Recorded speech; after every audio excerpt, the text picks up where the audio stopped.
کاتتان باش بینەرانی خۆشەویست بە شیکردنەوە و ئاوردانەوە لە هەواڵەکان هاتمەوە خزمەتتان و ئەو ڕۆمان تایبەت کردووە بە یەکێکی تر لە باسە گرنگەکان کە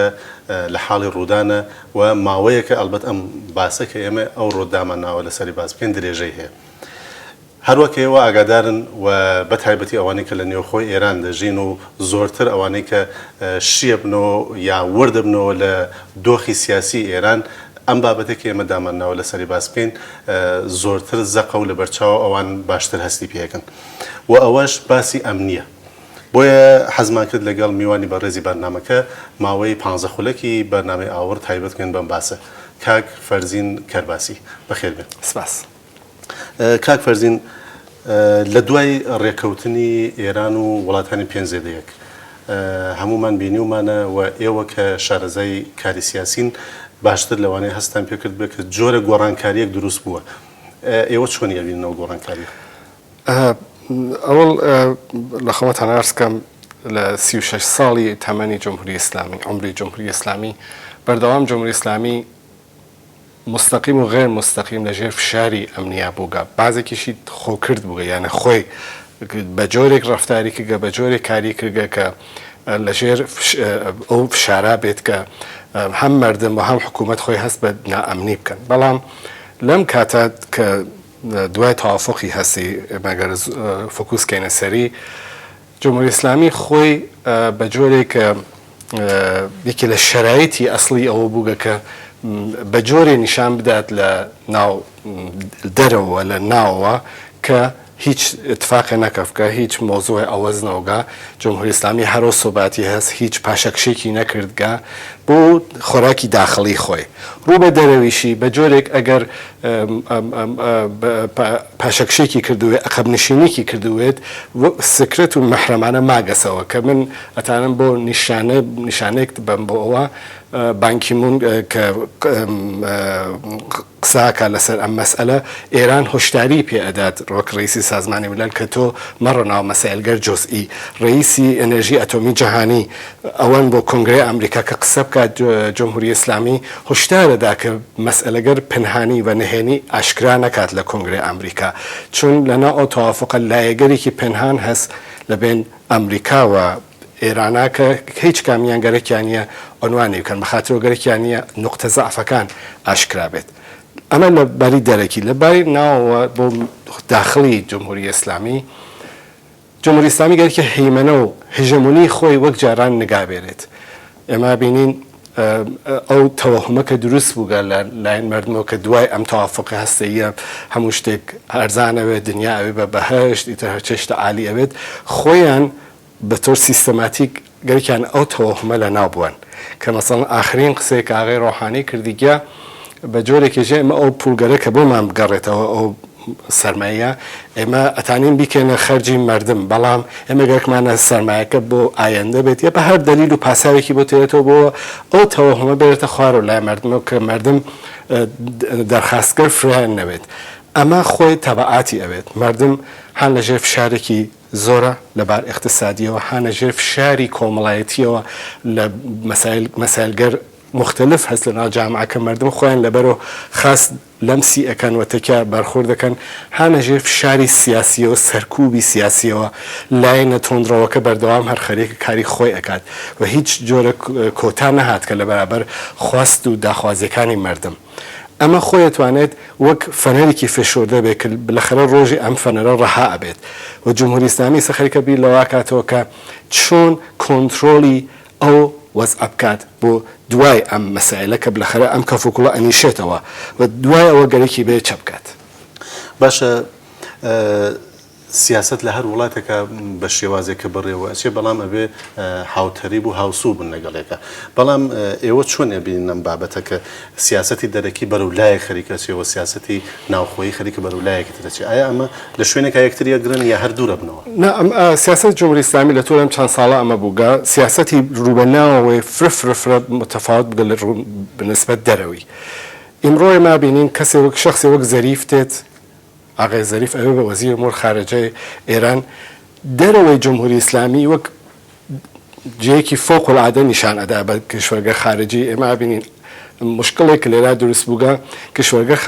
غەربیش بە شدت نیازمەندی یەک سری سەرمایە گوزاریگەرن و چاپۆشی ئەکەن لە بازێ چتگەر کە لە ناو ئێرانە ئەگوزارێت ڕوبە ناوەوەی ئێران جمهوری ئیسلامی ئەوینین دوای ئەم مەسئلەیشە هەر فشارەکانی فرۆترۆ کە گەڕوو بە مردم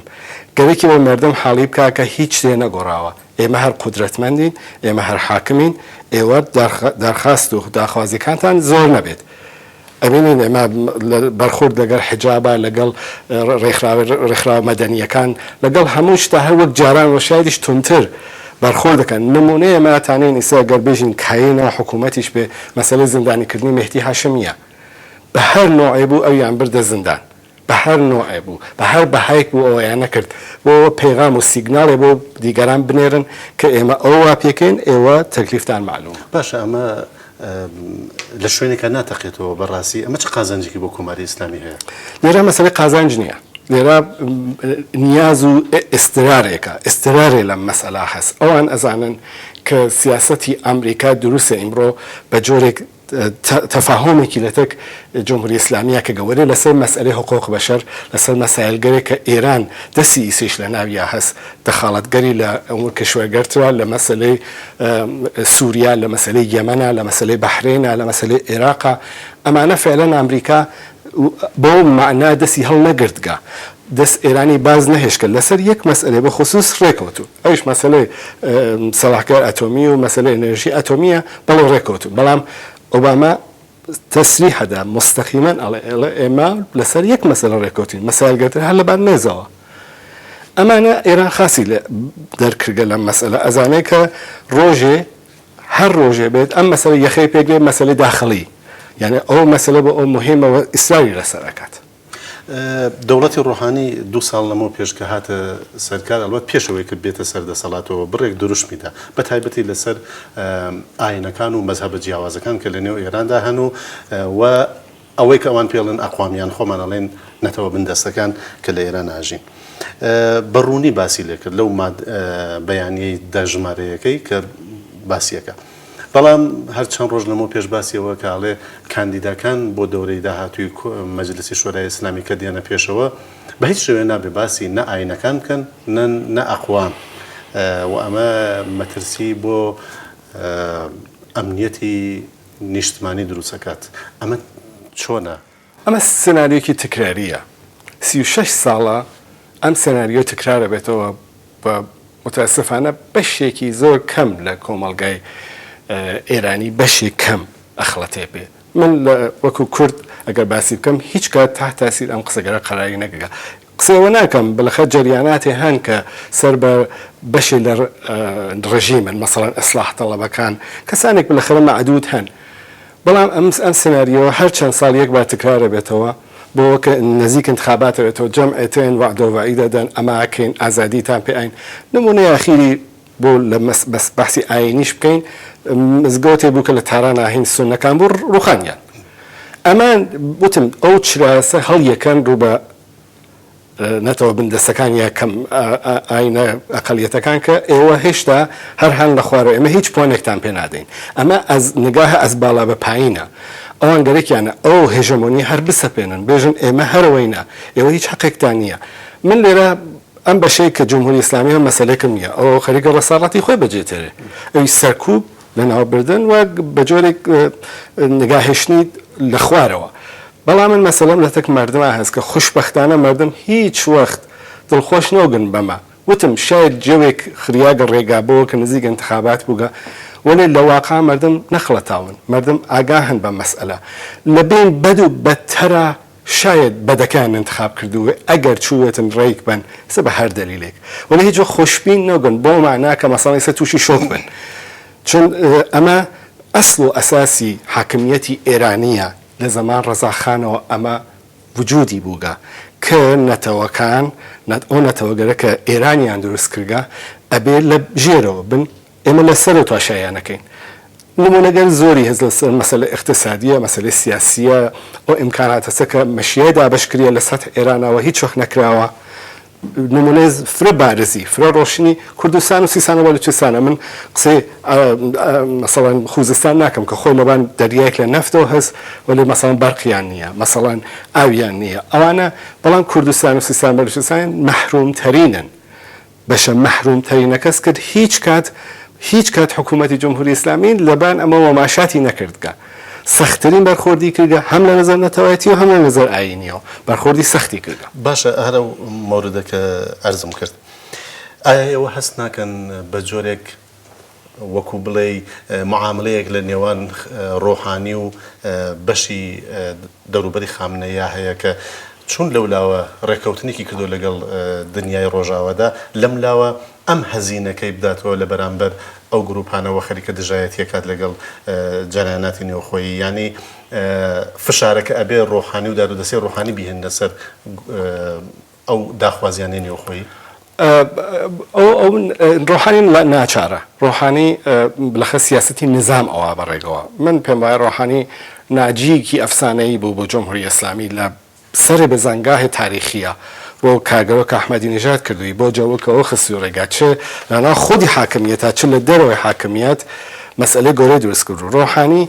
هاتکە کە ئەو تعادل و تەوازنە نگابێت ڕاستەکەی بەشێکی وایە کە ئەو تێت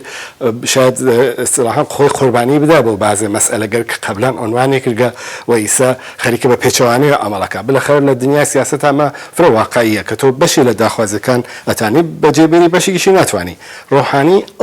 ئەو قوربانیە ئەدات لە پێناو ئەو چتگەرەکە بەدەستی هاوەرگا لە بەرابەر ئەو بەشی حاکمیەتەوە کە تۆنڕۆن ئەقلیەتن وەلی تۆنڕۆن و حاکمیەت ها بەدەستیانەوە ئەمە واقعیە بەڵام تاکوێنە ئەتوانێت بڕێت وە ئایا بۆ ئایندە چون بلەخەرە ئەوە دو ساڵ و تقریبا کەمتر لە دو ساڵ شێوای ماگە بۆ انتخابات ئایندە بلەخە بازم احتیاجی هەست بۆ کە دەنگێک کۆبکاتە ڕێیک بۆ خۆی کۆبکاتەوە تاکوێنە گەرێکی بڕاتە بەرەو منەوەی تر ناتانمی سەر باشە پرسیارەکەی خۆت ڕوبڕووی خۆتەکەمەوە تاکوێ ئەتوانێت بچێتە پێشەوە ئایا ئەو هێزانەی کە لە دنیادا هەن وەکو ڕێکخراوەکان ڕێکخراوە ناحکومە نێو دەوڵەتیەکان وەکو ڕێکخراوی مافی مرۆڤی نێونەتەوەی وەکو ئەوانەی کە سەر بە ئەمنەستی ئینتەرناشنال ئەوانە ئەتوانن ڕێگری لێ بکەن ئەتوانن پێشی لێوە بگرن معموڵان و ڕێکخراوەکە خۆتانزان قدرەتی ئیجراییان نییە ئەوان فقەتان تەئسیرگوزار بن لەسەر ڕێگەرێک لە سازمان ملەلە لە شۆرای ئەمنیەتە هەست ئەوانە ئەتانن وەک مەرجە ئەبن بۆ ڕجوع بە ئەوان کە نەزەر ئەوان بخوازن ئایا جمهوری ئیسلامی مەسەڵەن مافی مرۆڤ پێشێ لەکات ئایا حقوق بە شەڕایەتەکە یانە مسلمەن ئەوان هەر ئیمڕۆیش قسەیان هەست ئاخرین ئاماگەرێک کە ئێنە دەرەوە ئەبینین لە دەوڵەتی ڕۆحانیا یەک ساڵی ئەخیر فرەترین زۆرترین ئەدام کراوە ئەوان ئەم گزارشکەرە ئەدەن بەڵام بەداخەوە ێژم کە کەشوەرگەی غەربی لەسەر مەسائلگەرێک فرە گەورەتر لە مەسەلەی اقتصادی ئەو سڵحێکی نسبی هەموو تاوانێ بە مردم ئەدەن ئەمە حقیقەتێکە ئێمە نمونەگەر فرەمان هەست بۆ ئەوە چاپۆشی کریاگە چاودا ئاخەن سکوتەکەن لە بەرامبەریەوە مەسەلەی حقوق بەشەر مەسەلێکی تەنها لە ئێرانە پامال کردێت ساڵهای ساڵە لە عەرەبستانی شایع کردێت لە فڵان کەشوەر و فڵان کەشوەری شایع کردێت بەڵام زەدوبەندی سیاسی بەداخەوە قوربانی ئەسلی مردم ئێدەن جمهوری ئیسلامی یا دەوڵەتی ئاغا ڕۆحانی منەتانم ناوی لێ بووم تاوانی ئەمە ئەدات بەڵام شتێک گەورەتری بەدەست هاوردە سکوتی ڕەهبەری بەدەست هاوردەر لە بەرامبەر ئەم تاوافقۆ کریاگە و ئەو گەورەترین دەستکەوت بۆ خۆی ئەوە بینێ کە توانیگە تاوافقی بکا کە جمهوری ئیسلامی لە سقوط نجات بات بگەڕێنەوە سەر کوردستان یەکێک لە ئەو شتانەی کە زۆر باسی لە سەرەکرێت و ئەم چەند ڕۆژ پێش ئێستا ڕوویداوە ئەوەیش بۆ گوزاری بووە لە نێو ئوردوگای کۆمەڵی شۆڕژگیر ئایا ئەمیشە بە جۆرێک دەتوانین پەیوەندی بدەین بە ئەم قەزیەی فشارهێنانی حکوومەتی کۆماری ئیسلامی لەسەر جەریاناتی نێوخۆیی 100% من با پێشینەیەک لەمە باس بکەین چون هیچ حرەکەتێک نییە کە لە جمهوری ئیسلامیە مەسبوقە بە سابقە نەوێت لە ساڵ 1356 کە ئەوە ئەواخری گەرۆگانگیریەکان بۆ سەفارەتی ئەمریکا ئاغای بەهزاد نەبەوی ئەوێتە مەسئول هەیئەتێک کە بڕن لە تەک ئەمریکایەکانە مۆزاکرە بکەن ئاغای مەحموودی کاشانی کوڕی ئایەتوڵا کاشانی یەکێک لە ئاعزای ئەم هەیئەتا بێت کە ئەڕۆن مذاکراکەن یەکێ لە شەرایط ئەسڵیەکەی ئاغای نەبەوی دوو شتی شاراوا بێت یانە لە ناو مەتنەکان نانووسکێ بەڵام داواکاری کەوێت کە بێ حتمما جێبەجێ بکرد یەک ڕژیم چێنج نەبێت یانە تاگیر ڕژیم دوو کارتان بەسەر ئێمەوە ئێمە چیەکەین لە حکوومەتی خۆمانە دەخالەت لە ئەموری ئێمە مەکەن دوای ئەو قەزیە کە تەوافقە کردێت گرۆگانەکان ئازادە کردن ئەو اتفاقات بعدی دەستەکەن بە سەرکوبی داخلی کە هەموو شاهدن مردمی ئێران هەموو شاهدن هەموو گروهگرە سیاسی هەموو ئەو خەتگەر سیاسیە گشتیانیان لە ناوبەر هۆڵی لە ناوبردنی پاکسازی گشتیاندا نمونەی دووم دوای سڵحی ئێران و عێراق قاتنامەی 508 دەستیان کرد بە پاکسازی لە ناو زیندانەکانە ئەیدامگەر دەستە جەمعی تێرۆری سەرانی ئۆپۆزیسیۆنی ئێرانی ئەو داستانگەرەکە هەموو کەس ئەزانێت دوای تەوافقی ئەخیر پیشبینی ئەکریا کە جمهوری ئیسلامی دەست بە یەکسری ئەقدامگەر بات بە پەیڕۆ قسەکانی قبلمان کە بالاخره فەرار بە جلۆیکیان کردبەوە کە بە مردم نیشان بن کە هێشتا ئێمە دەسەڵاتمان هەست بەنسبەت ئۆپۆزیسیۆنەوە ئەوە کە وازەح و مشەخەسە لەناو ئۆپۆزیسیۆنەکانی ئێرانیدا کورد جێگێکی تایبەتی هەست ئەمە خۆدستایی نییە ئەمە حقیقەتێکە کە وجودی هەست ئۆپۆزیسیۆنی ئێرانی تاوە جێگەکە من پیانۆ نزیکم ئەمەڵەن شتێکی بەو معنای جارانە نەماگە بەشێکی لە ڕوو دەربایسیەوە گیری کردگە کە ئایا